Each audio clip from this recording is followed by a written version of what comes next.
So hear me out. My upload schedule does not exist, but that doesn't matter. What's more important is why. First off, the job that I love so much. Second off, grinding CS2. Because if I could watch a video of you yourself before I go to bed, I will be so hard and have the biggest wet dreams ever. But lastly, and more importantly, the holidays. A time of year filled with bright and wonderful moments spent with individuals we love and care for. But for most people, including myself, it's a time of year to dust off some classic video game titles. You see, for the past couple of videos, I've talked about a multitude of topics within the video game industry that I do not care for in the slightest. But seeing as it's that time of year again where big companies slip on that festive sweater to start chilling out, I figured I'd match that same energy by showing you a collection of holiday titles that I personally think you should be playing instead of some of the other garbage piles you might find on the market. I welcome you all to the Plastic Cups Holiday Special.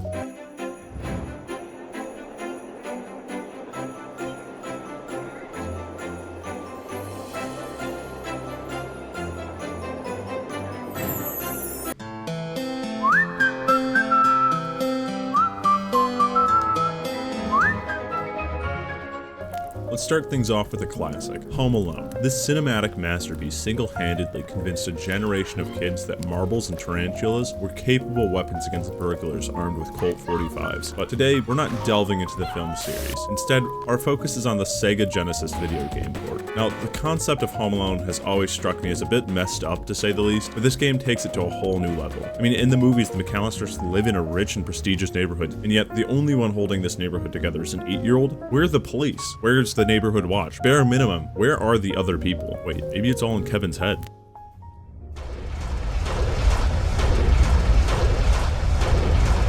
Let's shift our focus from the psychological horror of a 90s movie into the most tantalizing aspect, the gameplay. Home Alone, the video game, follows Kevin McAllister as he sets up booby traps in his modern suburban home to fend off two of the most ruthless and perceptive criminals in history. Your mission is to survive until the cops arrive, utilizing weapons found across the map and craftable upgrades to fend off the menacing duo. Survive the ordeal, and congratulations. Your parents still suck for leaving you to fend for yourself. The game unfolds in the aforementioned neighborhood, where Kevin must secure each household from the Wet Bandits. Fail, and the Wet Bandits steal everything and wreak havoc on several family lives. Kevin violates several laws sanctioned by the Geneva Convention until Harry and Marv are wiped from the face of the earth. When not breaking every law in the Geneva Convention, you traverse from house to house preparing for the imminent onslaught. As you may have guessed, the overall plot is straightforward, expecting the players to have seen the movie beforehand. While lacking in substance, it compensates with cool, albeit dated gameplay mechanics. Sure, the game feels a bit clunky at times, a term I use with heavy quotations because my 8 brain now craves slide canceling and insane movement tech. Nevertheless, it's a solid title offering a playthrough and a half worth of enjoyment, and being free sweetens the deal. Overall, the Home Alone video game receives a solid mixed popcorn bucket out of a Minions Christmas gift. Next title, please. Batman Arkham Origins. Here's an interesting tidbit for you. Arkham Origins unfolds during a single Christmas Eve night. The entire 12-and-a-half story is crammed into one festive evening. Now, I don't have to channel my inner Hank Green here to highlight how improbable that is. Hey, Vsauce. Michael.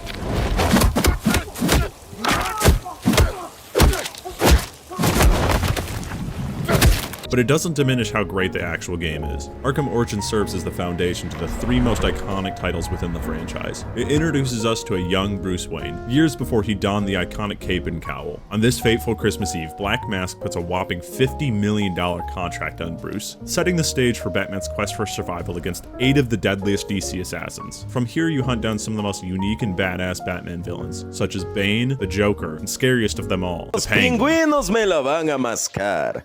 Kawasaki, Kago, Kriko y Stripper.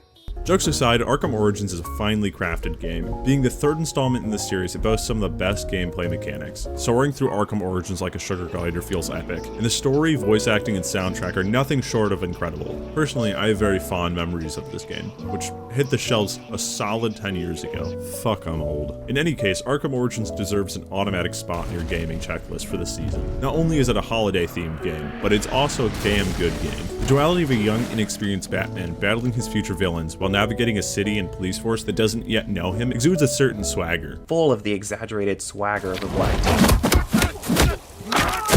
Overall, Batman Arkham Origins earns a solid 46 candy canes out of 9 Santa Snow Globes. It's undeniably one of the greatest holiday games you could be sinking your teeth into this year, but I don't think Arkham Origins has anything on this next title.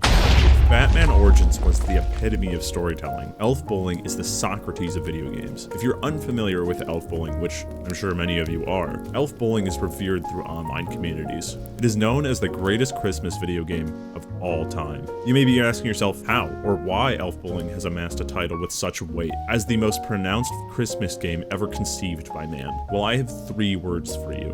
Who pooped in a peanut barrel? Admittedly, Elf Bowling is a low bar entry that only made it onto this list due to the high volume of Reddit posts and comments that I saw while doing research for this video. The entire premise of this game, as you might have guessed, is Santa throwing bowling balls at his already underpaid elf slave labor force. That's it. That's the entire game within itself. In writing a script for this video, I thought there would be more to this, maybe a better bit, but there's nothing really here. I guess the fact that there's 8 different releases of this game, but I wasn't going to push myself through playing all of them, especially since most websites that host this game are riddled with malware ready to blow up your computer. Holy shit! I guess one cool factoid about this game is that there was a movie created by the name of Elf Bowling the Movie, The Great North Pole Elf Strike, where Santa has to go to Fiji and rescue his elves from his brother Dingle, where Christmas is ruined. The movie had a budget of $6.5 million, and it was a complete box office bust. I mean, I can't find how much the movie lost, but due to the fact that it's rated as one of the worst animated films ever produced, we'll go with a lot. Shortly after the movie's release, there was a sequel film, Elf Bowling 2, The Great Halloween Pumpkin Heist. It was immediately canceled. So if you ever want to see the movie review of Elf Bowling, just let me know. For now, we're moving into the next entry for our holiday list. God, this was such a bad bit. I'm over here stroking my dick. I got lotion on my dick right now. I'm just stroking my shit.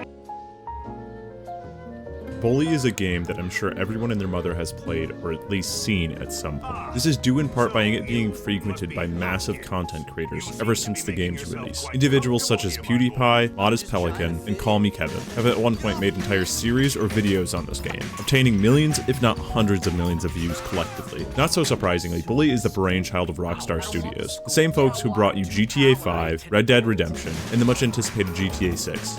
Yet Bully remains the unsung hero in Rockstar's lineup, shadowed by the towering presence of other titles. What sets Bully apart from the titles that we've discussed today is its diverse gameplay, a tapestry woven with multi-structured minigames, complex character relations, and varied gameplay elements. But what is Bully? In the vibrant, unpredictable world of Bully, the player assumes the role as James Jimmy Hopkins, a teenage troublemaker who finds himself dumped unceremoniously at Bullsworth Academy, a prestigious yet tumultuous boarding school. Bullsworth Academy serves as the backdrop for the player's escapades. From the moment you step onto the campus, the player's Bully introduces us into a cast of dynamic and memorable characters, each with their own personalities, quirks, and story arcs. From nerds to jocks, greasers to preps, the game's diverse student body reflects the complexities of a high school social dynamic life. Interacting with these characters not only shapes the narrative, but also influences gameplay and mission outcomes. Beyond the conventional high school setting, Bully stands out for its mix of multi-structured minigames. Whether you're navigating a bike race, outsmarting an opponent in a game of G&G cards, the game keeps players on their toes with a variety of challenges that go beyond the traditional open world formula.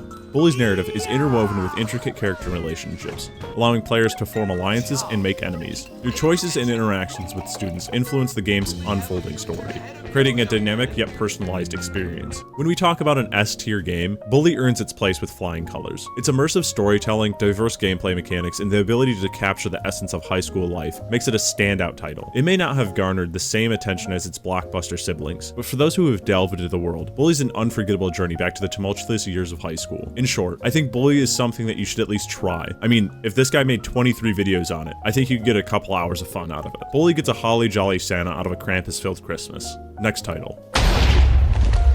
Through hours of scrolling through Reddit, I mean research, I was bound to find some great titles and some not so great. I mean, when there's a tier list that has Elf Bowling on it, you know it's going to be pretty strict. But I wanted to list off some of the cool titles that I think still deserve a mention. So I'm going to rattle a bunch of them off pretty fast. First off, The Grinch, Christmas Adventure. It's you as the Grinch stealing Christmas. What a crazy concept that hasn't been touched in the past 20 years. How fresh and new. I mean, it's Christmas themed, so that's something. Overall, the character model makes me feel uncomfortable. The platforming looks alright. Solid 4.2 out of Tyler, the Creator's Grinch album. Next on the list, I was considering the Puppet Combo franchise, but I had a hard time actually putting it into a prime position. Another reason I didn't really touch on it is due to the fact that the Puppet Combo franchise has already been touched upon by every single major Twitch streamer and YouTuber known to man. Not to mention it's more of a Halloween game than anything. Overall, the Puppet Combo franchise gets a Greg Heffley stocking stuffer out of 9 scary jump scares. Lastly, I had a controversial title on this list. I am of course talking about the Die Hard trilogy, the video game that is. Not to mention the older titles were absolute garbage piles that are awful to actually play through. I wasn't going to force myself to sit through hours of gameplay to even get this game to work, let alone beat it. Overall, the Die Hard trilogy doesn't even get a rating. Don't care, didn't ask. Also, oh, there was also Duke Nuclear Winter, but you couldn't pick up your own shit, so I didn't think it was worth pointing out.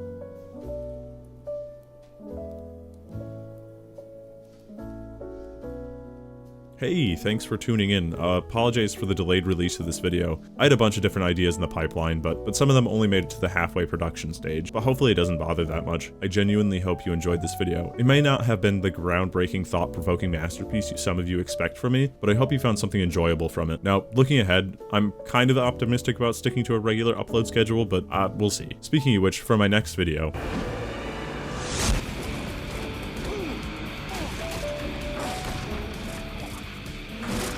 if that piques your interest, maybe stick around. If not, perhaps consider advocating for a global ban on plastics. Every little bit helps. As for me, I've got some kids to bully in CSGO. I'll catch you next time.